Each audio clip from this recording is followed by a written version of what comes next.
5 months back, Ethiopian troops entered Tigray. Prime Minister Abiy Ahmed wanted to bring the restive northern province to heel.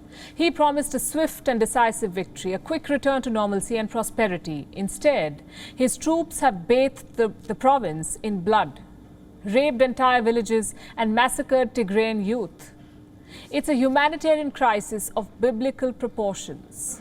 There is a long list of allegations against Ethiopia.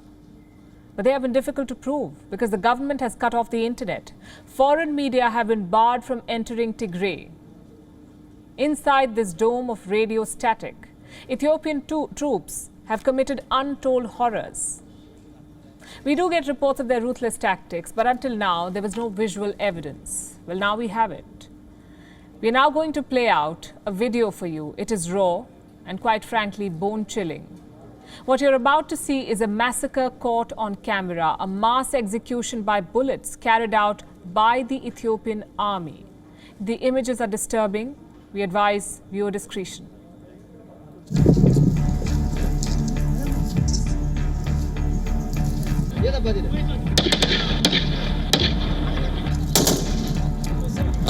አንበሳ ጀግና ነሽ።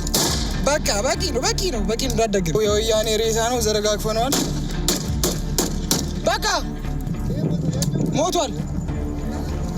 የቱ ያልሞት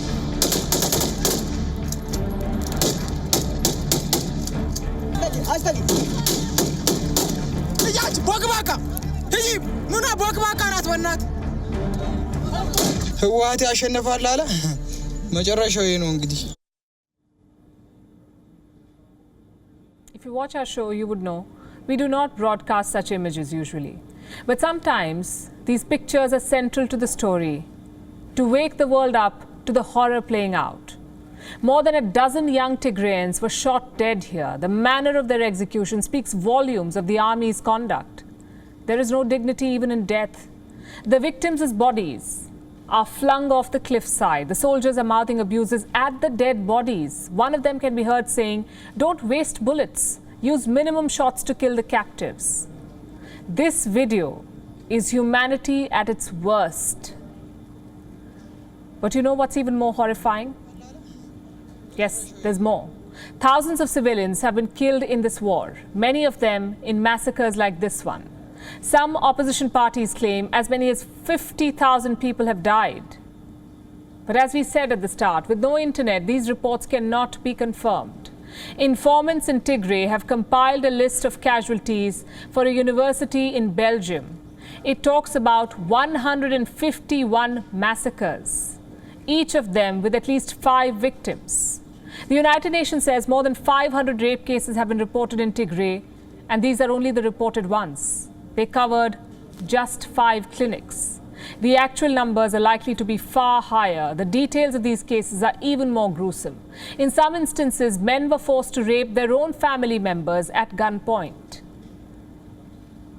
The army has abandoned its commitment to protect the people, and the government has forsaken justice. This is nothing short of a campaign of extermination. And Ethiopia is not alone in doing this. For months now, troops from neighboring Eritrea have also been involved. Prime Minister Abiy kept denying this until last month. He promised that foreign soldiers would withdraw under a new agreement. But what about his own army's abuses? What does Prime Minister Abiy have to say about that?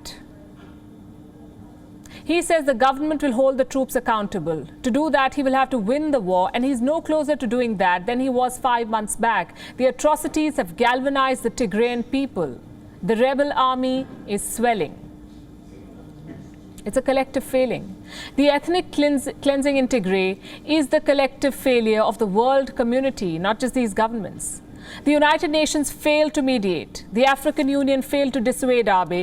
The speechwriters in Washington and London prepared excellent drafts for their leaders, strong words of condemnation, but nothing more. As for the Prime Minister himself, it's a fall from grace. And he's yet to hit the bottom. A Nobel Peace Prize winner who is now leading a war on his own people.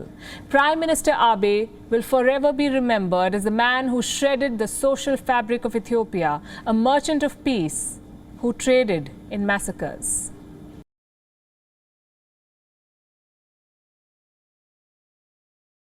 WION is now available in your country. Download the app now and get all the news on the move.